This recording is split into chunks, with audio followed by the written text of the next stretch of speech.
notamment notre génération, qui s'est souvent plaint de ce que le sanitaire n'était pas éligible aux agendas politiques. Là, il est arrivé plein champ avec tous les défauts aussi d'une absence peut-être de maturité de ce sujet, y compris des politiques peut-être sur ces sujets-là, où ils sont en train de constater qu'il leur manque quand même beaucoup d'outillage en termes à la fois d'éthique, malgré la présence de prestigieux conseils, d'outils aussi de mesure et de pilotage. Si on faisait et l'on fait comme Alain Minc, si on fait une comparaison entre les outils, les leviers, la technique des politiques conjoncturelles en macroéconomie et les dont on dispose en épidémiologie, bon, c'est pas à l'actif de l'épidémiologie. Et ça, je pense qu'une partie de nos décideurs et le juge sévèrement.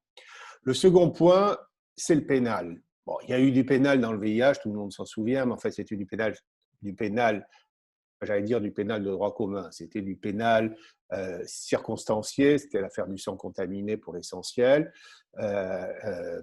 Là, on est dans ce que Édouard Philippe appelle le risque pénal.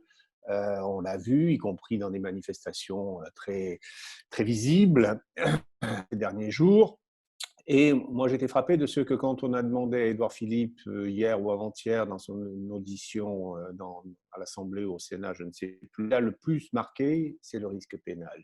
Et ça, je crois que c'est un point qui va marquer durablement et dont on n'a pas encore fait la mesure, c'est que le risque pénal dans un champ politique qui pèse au quotidien sur les décisions ne devient plus un levier de rectification des politiques, mais intègre directement le champ politique.